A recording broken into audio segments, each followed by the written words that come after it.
जसरी राष्ट्रपतिले आह्वान गर्नुभयो सरकारलाई, जेन्जीहरूलाई आह्वान गरिसकेपछि सरकारको नेतृत्व जसरी जेन्जीहरूले लिनुपर्ने थियो त्यसरी उहाँहरू चुक्नुभयो। उहाँ चुक्नु कसरी भयो भन्दाखेरि मुभमेन्ट त उहाँहरूले गर्नुभयो तर बिना उद्देश्य एउटा थियो, करप्टेड थियो।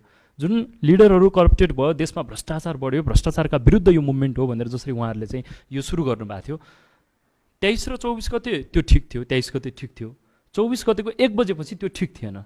हामी पनि त्यो कुरामा त सहमत छौँ त, उहाँहरूको मुभमेन्टमा सहमत छौँ, उहाँहरूको मुभमेन्टमा साथ दिएका छौँ हामीले। तर मुभमेन्टमा साथ दिइसकेपछि राष्ट्रपति कार्यालयमा राष्ट्रपतिले आह्वान गरिसकेपछि, वार्ताका लागि बोलाइसकेपछि त्यो लिड त उहाँहरूले गर्नु पर्थ्यो नि त। सरकारको उहाँहरू चुक्नुभयो।